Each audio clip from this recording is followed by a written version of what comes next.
All right, welcome back to The Explainer. Today, we're not just doing some surface level feel good motivation. No, we are taking a masterclass in ancient, unapologetic psychological power. If you are totally exhausted from being taken for granted, or you're tired of people playing games with your emotions, or just feeling like you're constantly being used and then tossed aside, well, you are in exactly the right place. We're going to be unpacking the ancient strategies of Chanakya today. These are methods so deeply grounded and real-based that they will fundamentally transform how the rest of the world treats you. And the best part? You don't need to shout, and you definitely don't need to pick a fight. Okay, let's dive right into this and learn how to stop being exploited and actually start commanding absolute respect. So think about this for a second. Let's be totally real here. Who were the 5 people in your life who hurt you the most? Got 'em? Now, did you give them a place they simply didn't deserve? The harsh, incredibly real-based reality, at least according to Chanakya, is that we usually suffer the most because we give way too much importance to people who fundamentally do not respect our boundaries. We put them up on this massive pedestal, and what do? They literally use that exact high ground to look down on us and try to pull us down. Section 1, the cost of being nice. Okay, so this is the very first phase of our transformation. Toxic people, and this could be anybody, right? A boss, a relative, a supposed friend. They will always test your limits, and they almost always do it under the guise of just being nice or, just joking around. It's literally never a massive betrayal right out of the gate. Step 1 is usually just a small joke or maybe a random, unprovoked little scolding. If you just smile and stay quiet, well, you instantly move to step 2. Your personal limits get totally ignored. Your time and your effort just aren't valued anymore. And then before you even realize what's happening, you're at step 3, where your self-respect is just completely crushed. You're being pushed down step by step simply because you're being too tolerant. And that brings us to a huge point. Tolerance and weakness share a very, very thin line. Once someone crosses that line and realizes, hey, they aren't going to fight back, they aren't going to assert themselves, everything shifts. They literally stop treating you as an equal. They start seeing you as someone beneath them, someone who will just kind of sit there and take whatever is dished out. Moving right along to section 2, draw your boundaries immediately. So if you want to stop this psychological slide into disrespect, there's really only one way to do it. You have to establish absolute, concrete boundaries the very first time someone tests you. Listen to this. The person who oppressed you once, and you stayed silent, will oppress you for life. Man, that is a heavy-hitting truth. Chanakya's philosophy is super clear here. The very first time someone disrespects you, you must meet it with a calm, firm shutdown. If someone talks down to you, you don't scream at them, you just look them right in the eye and say, "Do not speak to me like that." Just that. One single sentence. It instantly shows them you cannot be easily bent. Now, according to these strategies, the magic number here is 3. That is the absolute maximum number of times you should ever forgive someone. Why 3? Well, think about it. The first time, okay, it's a mistake. The second time, that's a choice. But by the third time, it is a confirmed habit. At that point, you don't need to cause drama, and you definitely don't shout. You simply and silently distance yourself.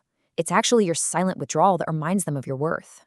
All right, let's jump into section 3, never reveal your weaknesses. This is all about building an absolute, impenetrable psychological defense.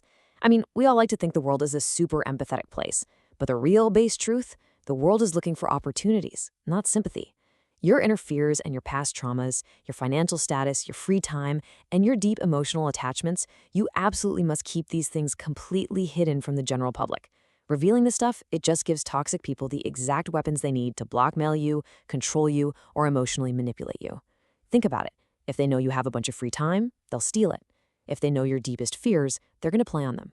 Now, wait, actually, scratch that. This doesn't mean you got to become some literal, emotionless stone. Obviously, you're human, but you really must only share your struggles with those who can provide actual, tangible solutions. You've got to maintain a strong, composed exterior to the rest of the world.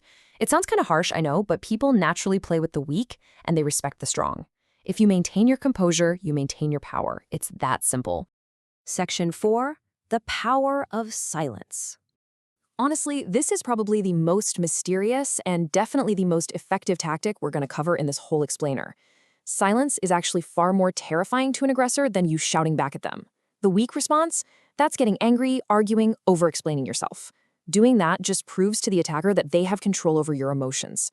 But the Chanakya response, just smiling slightly, staying completely silent, and watching them. This kind of silence creates an absolute psychological storm in the other person's mind. They start panicking. They wonder why you aren't reacting, what you're secretly planning. Because they literally can't predict your next move, they are forced to step back. I seriously challenge you to practice this next technique. It's called the 15-second stare. Next time someone acts arrogant or raises their voice at you, just look directly into their eyes. No blinking, no smiling. Just a cold, silent gaze for like 10 to 15 seconds. Let me tell you, holding this intense stare absolutely strips away the other person's arrogance. It establishes instant dominance and shows complete, unshakable confidence. Let's pivot here to Section 5, Psychological Counterstrikes. So we are moving from defense to offense now. This is where we learn how to strike back intellectually without ever losing our cool. It's all about letting the other person defeat themselves. For example, if someone attacks you with, "You do nothing," the ordinary knee-jerk reaction is to get super defensive, right? You'd say, "What? I work so hard." But the reverse attack? You stay completely calm and just agree. You say, "True, I do nothing. But where has doing everything gotten you?" Boom. Or if they say something like, "Oh, I've seen many like you," instead of getting all angry, you just smile and say, "Exactly, and that's why you came to me." Calmly agreeing with an insult and turning it right back around, it completely neutralizes their power. They literally have nowhere to go. Because remember this, the biggest insult is the one delivered with a smile. Seriously, a calm, smiling comeback acts like poison in the attacker's mind. You get to remain completely unbothered, just casually moving on with your day, while they're the ones staying awake at night replaying the interaction, wondering how on earth you managed to flip the script on them so effortlessly. So the absolute crucial takeaway here is this. Don't show anger. Change your behavior instead. Showing anger is just proof that they successfully got under your skin. If someone crosses a line with you, silently withdraw your usual warmth. If you're the one who usually texts them first, just stop. If you normally chat a lot, keep it super brief. Leave them completely confused and mentally scrambling to figure out what they did wrong. All right, final phase. Section 6, become completely unreachable. This is all about elevating your value in the eyes of everyone else through calculated absence and, honestly, a little bit of mystery. First off, stop answering messages immediately. You don't need to be on call 24/7.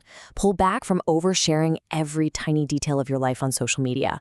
Never give anyone 100% of your time or your emotion right out of the gate. And always let them wonder what you're actually thinking. Human psychology is funny like that. People really only chase what they cannot fully possess. Being too available just makes you seem kind of cheap and easily discarded.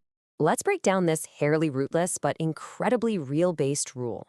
Feed them, but never let them feel full. Whether we're talking about love, attention, time, or respect, giving it out incompletely basically ensures that the other person is always going to strive to earn the rest from you. The exact moment you give someone everything effortlessly, their hunger stops and your perceived value drops. And really, all of this builds up to the ultimate counterstrike. Height is the greatest language. It says everything without speaking. Achieving massive, quiet success in your own life, that is absolutely the best boundary you can ever set.